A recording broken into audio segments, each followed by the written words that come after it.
ذمہ ہیں، اساتذہ ہیں، خاص کر مولانا شاہ صاحب، مولانا کاشف صاحب اور ان کے ساتھ جو بھی رفقا اور معلمین ہیں، سب میرے مخاطب ہیں۔ سب سے پہلے تو میں ان عزیز بچوں کو جنہوں نے قرآن کریم کے نادرے کی آج تکمیل کی ہے، ان کو دل کی گہرائی سے مبارکباد دیتا ہوں اور ان کے والدین کو بھی مبارکباد دیتا ہوں کہ انہوں نے اپنے بچوں کو اس مکتب میں بھیجا جس میں بہتر تعلیم کے ساتھ ساتھ تربیت کا بھی عمدہ نظم رہتا ہے۔ میں تو مختصر کی گفتگو کروں گا، اصل بیان ہمارے مہمان خصوصی کا ہوگا۔ میری آپ کی باتیں ہوتی رہتی ہیں اور آپ سنتے رہتے ہیں۔ جیسے بچوں کی پرورش کرنا ماں باپ کی ذمہ داری ہے، ایسے ہی بچوں کی تربیت کرنا بھی یہ ماں باپ کی ذمہ داری ہے۔ پرورش کیا ہے؟ ان کے کھانے کا نظم کرنا، ان کا کھانا کھلانا، ان کا کپڑے پہنانا، ان کی ضروریات کی تکمیل کرنا۔ ماں باپ اپنا فریضہ سمجھتے ہیں، لیکن صرف ان کے کھانے پینے کا نظم کر دینا اور ان کی پرورش کرنا ہی ماں باپ کا فریضہ نہیں ہے، بلکہ اس کے ساتھ ساتھ بچوں کی صحیح رہنمائی کرنا، ان کی تربیت کرنا، ان کو اچھے آداب سکھلانا، ایسی باتیں بتلانا، ایسی باتیں سکھلانا جو دنیاوی اعتبار سے بھی ان بچوں کے لیے مفید اور کارآمد ہو اور اخروی اعتبار سے بھی وہ ان کی سعادت کا باعث اور سبب بنے۔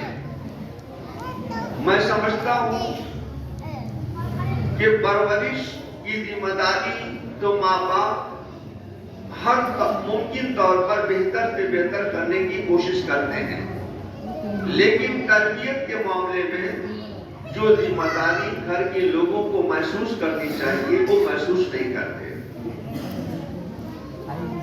تربیت کے چند بنیادی نکات ہوتے ہیں،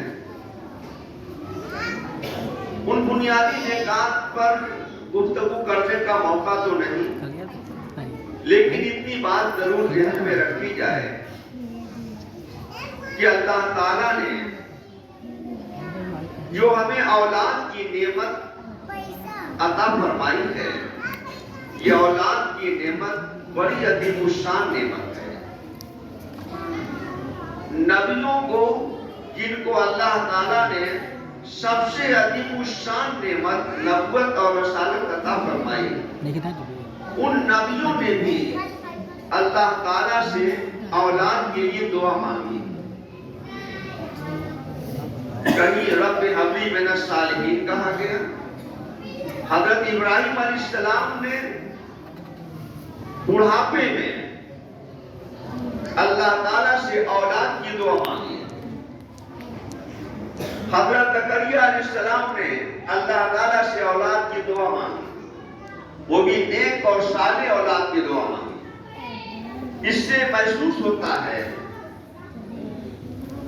کہ اولاد یہ اللہ تعالیٰ کی بڑی عظیم الشان نعمت ہے۔ ہم اور آپ اگر اپنے بچوں کو قیمتی نہ سمجھیں اور یہ نہ سمجھیں کہ اللہ تعالیٰ کی عظیم نعمت ہے، تو پھر ہم اور آپ اس کی قدر نہیں کر سکتے۔ سب سے پہلی بات تو یہ کہ ہمیں اللہ تعالیٰ سے اپنے بچوں کے حق میں دعا کرنی چاہیے۔ میں نے قرآن کریم کی آیت پیش کی، ربنا ہب لنا من ازواجنا وذریاتنا قرۃ اعین۔ آپ اللہ سے دعا کیجئے کہ جو ہمارے بچے ہیں ان بچوں کو ہماری آنکھوں کی ٹھنڈک بنا دیں، یہ بچے اس معیار پہ چلے کہ صرف ہماری اور آپ کی آنکھوں کی ٹھنڈک نہ بنے بلکہ ہم سب کے آقا پیارے نبی جناب محمد رسول اللہ صلی اللہ علیہ وسلم کی آنکھوں کی بھی ٹھنڈک بن جائے۔ کوئی بچہ جب نیک اور صالح ہوتا ہے تو پورے قوم اور سماج اور معاشرے کے لیے وہ آنکھوں کی ٹھنڈک بنتا ہے، لیکن اسی کے برخلاف جب کسی بچے کے اندر بگاڑ پیدا ہو جاتا ہے، وہ بچہ نیک اور صالح نہیں ہوتا، تو پھر وہی ماں باپ کے لیے اور قوم و ملت کے لیے رسوائی کا باعث و سبب بن جاتا ہے۔ اس لیے ہمیں نیک اور صالح اولاد کی اللہ سے دعا کرنی چاہیے۔ بچوں کی تربیت کے لیے اور تعلیم کے لیے ہم مکتب میں مدرسوں میں بھیجتے ہیں اور ہمیں بھیجنا بھی چاہیے۔ کہیں اسکول اور کالج کا بھی رخ کرتے ہیں، لیکن اسکول کالج مدرسہ مکتب کسی بھی جانب اگر آپ رخ کریں تو ذرا اس کی تحقیق کر لیں کہ اس ادارے میں، اس مکتب میں، اس اسکول میں کیا بھیجنا اس بچے کا کو مناسب ہے۔ ہر جگہ یکساں تعلیم اور تربیت کا نظم نہیں ہوتا، اور اسکولوں کے بارے میں خاص کر میں کہتا ہوں کہ جن اسکولوں میں بھی بچوں کو بھیجا جائے اس پہ نظر رکھی جائے کہ کہیں وہ ان بچوں کے ایمان کا سودا تو نہیں کرنے والے ہیں۔ ایسے اسکول کے ذمہ داران ہیں جو ہر وقت اسلام اور اسلام کے ماننے والوں کے خلاف قہر اگلتے رہتے ہیں، اور ہم انہی اسکولوں میں اور انہی کالجوں میں اپنے بچوں کا داخلہ کراتے ہیں۔ ظاہر ہے کہ جب وہاں کا ماحول ایسا ہوگا کہ بچوں کی صحیح تربیت نہیں ہوگی، ایمان کو ختم کیا جا سکتا ہے، طرح طرح کی شائستیں کی جاتی ہیں، تو ہمیں اس پر بھی نظر رکھنی چاہیے۔ بچوں کی تربیت کے لیے اپنے گھر کا ماحول بھی بہتر ہونا چاہیے۔ اگر بچوں کو ہم اپنے گھر کا بہتر ماحول نہیں دیں گے تو پھر بچوں کی صحیح تربیت نہیں ہو سکتی۔ ہم بچوں سے کہیں کہ تم قرآن پڑھو اور ہم خود ہی قرآن نہ پڑھیں، ہم بچوں سے کہیں کہ تم نماز پڑھو اور ہم خود ہی نمازی نہ ہو، نماز نہ پڑھنے والے ہوں، تو آپ بتلائیے کہ ان بچوں پر آپ کا کیا اثر مرتب ہوگا۔ اس لیے سب سے پہلی بنیادی چیز تو یہی ہے کہ بچوں کو گھر کا بہتر ماحول فراہم کیا جائے۔ اگر ہم نے اور آپ نے بچوں کا بہتر ماحول، بچوں کے لیے بہتر ماحول فراہم نہیں کیا تو پھر یہ امید کرنا کہ یہ بچہ آگے چل کر بہتر بنے گا، یہ ہماری امید کرنا بہتر نہیں ہے۔ آپ خود دیکھیں جتنے محدثین گزرے ہیں، بڑی بڑی شخصیات گزری ہیں، ان شخصیات کے عروج اور کمال میں ان کے گھر کا ماحول ایک بنیادی اہمیت کا حامل رہا ہے۔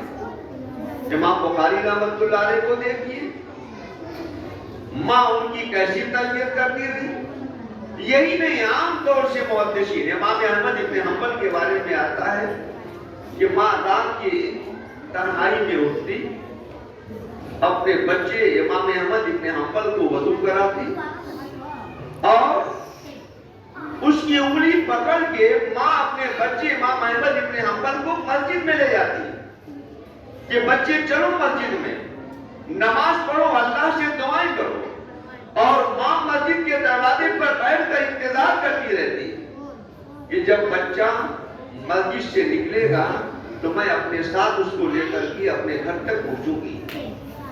کیا کبھی ہم بھی اس پر نظر رکھتے ہیں کہ بچیوں کو ہم اسکول کالج میں بھیجتے ہیں؟ کیا ہم کبھی اسکول کالج تک جانے کی بھی کوشش کرتے ہیں کہ ہم ذرا چل کے تو دیکھیں کہ جو بچے اور بچیاں اسکول کالج میں جا رہے ہیں یا بچیاں جا رہی ہیں، راستے میں کن حالات سے دو چار ہیں؟ کہیں آپ چپکے کبھی کبھی تو چلیے نا، کبھی کبھی آپ ان کو پہنچانے کے لیے جائیے، کبھی کبھی خاموشی کے ساتھ جائیے، اور جب مدرسے اسکول بند ہو تو آپ ان کو دیکھتے ہوئے آئیے کہ میرے بچے بچیاں کس طرح کے جاتے ہیں، کس طرح سے آتے ہیں.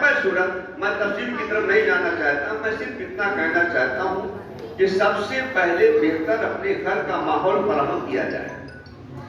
مکتب میں، مدرسے میں بچوں کی تعلیم کا نظم ہوتا ہے، لیکن عام طور سے مدارس میں اب تربیت رفتہ رفتہ مفقود ہوتی جا رہی ہے. میں تو اس ادارے کو دیکھ کر خوش ہوتا ہوں کہ صرف تعلیم نہیں بلکہ تعلیم سے زیادہ میں ان کی تربیت پر دیکھتا ہوں کہ ان کے اساتذہ کی ذمہ داروں کی نظر رہتی ہے. اس لیے تعلیم کے ساتھ ساتھ تربیت پر بھی نظر رکھنی چاہیے.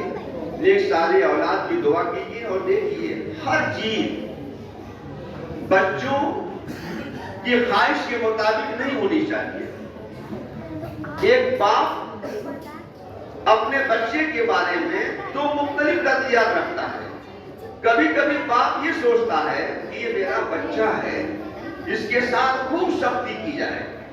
وہ سمجھتا ہے کہ میں جب بہت سختی کروں گا تو میرا یہ بچہ نکھر کر بہتر ہو جائے گا اور بہترین سانچے میں ڈل کے آئے گا. نہیں، نہ آپ بہت زیادہ سختی کر سکتے ہیں.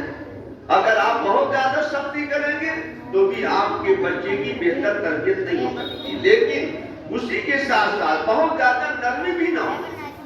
کبھی سختی کا ماحول، کبھی نرمی کا ماحول. عبد الملک ابن مروان نے اسی لیے کہا تھا کہ جب کوئی بچہ پیدا ہو تو 7 سال تک اس کے ساتھ لائبو کھیل کود جیسا معاملہ رکھو. یعنی بچے کے ساتھ شفقت، پیار، محبت، اس کے ساتھ کبھی بیٹھ کر کھیل لو، کبھی کچھ ہنسی کی باتیں کر لو، میٹھی باتیں کر لو. اور اسی کے ساتھ ساتھ آپ اس پر نظر بھی رکھو.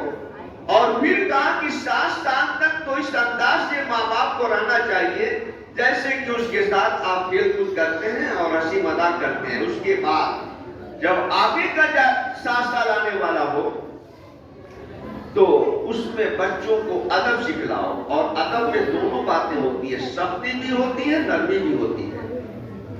ادب میں مارنے کی بھی نوبت آتی ہے، سکھلانے کی بھی نوبت آتی ہے. جیسے حدیث میں ادبو آیا کہ اپنے بچوں کو ادب سکھلاؤ، ویسی حدیث میں علمو بھی آیا کہ اپنے بچوں کو نماز کی تعلیم دو. 7 سال تک تو ان کو ادب دینا ہے، ان کو تعلیم، ان کو سکھلانا. اور پھر انہوں نے کہا جب یہ بچہ 14 سال کا ہو گیا، آگے جو اس کا مرحلہ آنے والا ہے، پھر 7 سال تک صاحب ہو، اس کے ساتھ ساتھ رہو، اس کی نگہبانی کرو، دیکھ ریکھ کرو. اس طرح سے اگر ہم نے اور آپ نے بچوں پہ نظر ڈالی، 14 سال کا ہو گیا، سمجھدار ہو گیا بچہ. اب ہم کہتے ہیں بچہ سمجھدار ہو گیا، چلنے دو، جو کرتا ہے کرنے دو. نہیں، آپ اس کے نگہبان بنے رہیے، اس کی دیکھ ریکھ کیجیے کہ اب یہ بچہ کیا کرتا ہے، کیا نہیں کرتا. اگر اس انداز سے 21 سال تک بچے کی آپ نے تربیت کی، بچے پر نظر رکھی، تو پھر آپ امید رکھیے گا کہ آنے والا جو وقت ہوگا اس بچے کے لیے بہتر ثابت ہوگا. تو میں آپ سبھی سے درخواست کرتا ہوں کہ اپنے بچوں پر نظر رکھیے. آج کا جو موجودہ وقت ہے، زمانہ ہے، اور خاص کر ہمارے ملک میں جس شدت کا ماحول پیدا کیا جا رہا ہے، یہ بات بھی دھیان میں رکھیے. جو جانتے ہیں کہ مسلمانوں کو اس ملک سے نکالا نہیں جا سکتا، یہ تو ان کو یقین ہے. کروڑوں کروڑ کی تعداد میں مسلمان ہیں.